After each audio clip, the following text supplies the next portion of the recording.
asalaamaaleykum wa rahmatullahi taala wa barakaatu man maa ngi tudd Mamadou Ndiaye maay lëkkale coordonnateur kuréelu julli géej gi. waaw fi ñuy tàmbale rek mooy waxaat alhamdulilahi rabbil alamin ni ñu ko waxe woon ca bay weesu ndax dajab tey bi day firndeel daje bee nga xam ne moom la ñu amoon jamono yële weesu ci bureau gouverneur daje woon fa ak kilifa yi nga xam ne ñoo ŋànk réew mi ŋànk Ndakaaru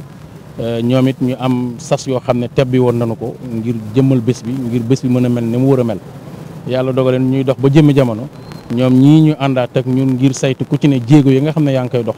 naka la ñu war a def ba jéego yooyu yokk ak fan lañ ci toll ngir taaru bés bi ak taxawaayu bés bi waaye noo ngi santaat yàlla bu baax ndax ni ko gouverneur waxee léegi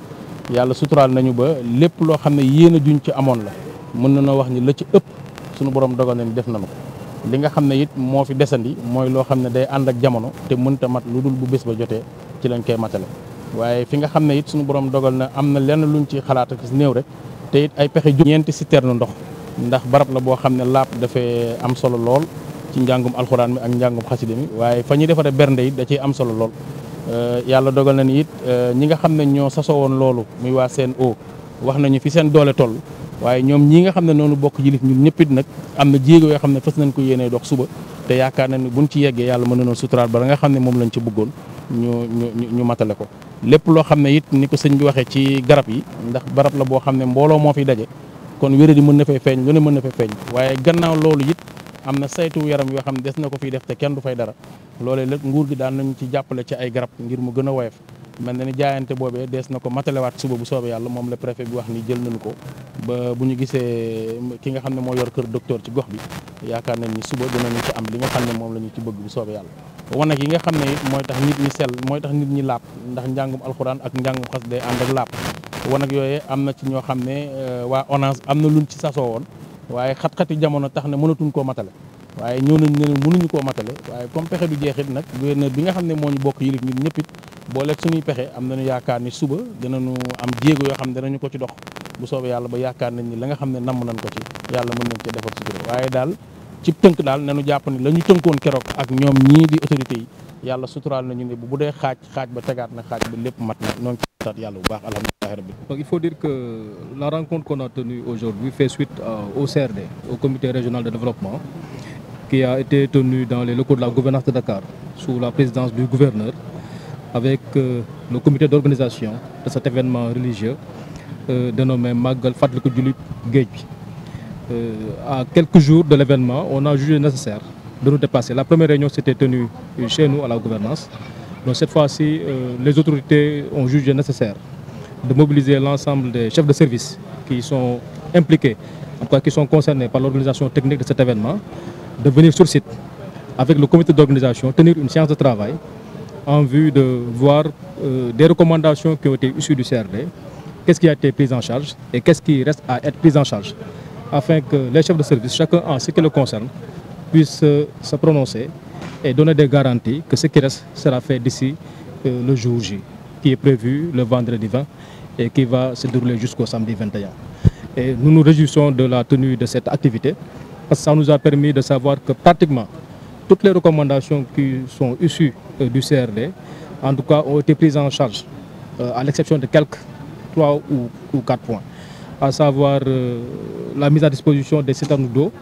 parce que vous savez que l'événement coïncide un peu avec le Gamou, parce que c'est pratiquement au lendemain du Gamou, et que les services ont dû mobiliser toutes leurs citernes d'eau pour les besoins des manifestations sur le territoire national. Mais nous avons quand même donné instruction à la CNO de faire de sorte de mettre à la disposition du comité les 2 citernes d'eau dont elle dispose, et que le reste des citernes d'eau, nous allons voir du côté des autres structures que sont l'OFOR et l'hydraulique, pour que, en tout cas, le comité d'organisation ne puisse pas souffrir de ce déficit de citernes d'eau, afin que l'eau puisse être approvisionnée comme cela se doit, à la hauteur de cet événement. L'autre problème qu'on a soulevé, à part le ravitaillement en eau, c'est le problème de l'approvisionnement des médicaments. Le sous-préfet des Almadies, je rappelle que nous sommes dans sa circonscription, a pris l'engagement en relation avec le médecin-chef du district, M. Abdou Karim Diop, de faire de sorte que des médicaments puissent être mis à disposition de l'ensemble des pèlerins, des fidèles en tout cas, qui seront là le jour de l'événement et jusqu'après l'événement. Je crois que l'autre problème qu'on a soulevé, c'est les toilettes mobiles. Parce qu'effectivement, c'est l'ONAS qui s'était engagé à mettre à la disposition du comité des toilettes mobiles. Mais malheureusement, avec des contraintes administratives, ils nous ont fait savoir que le nombre sur lequel ils s'étaient engagés ne pourra plus être respecté. Mais quand même, il n'y a pas péril à la demeure parce que nous avons pris sur nous-mêmes,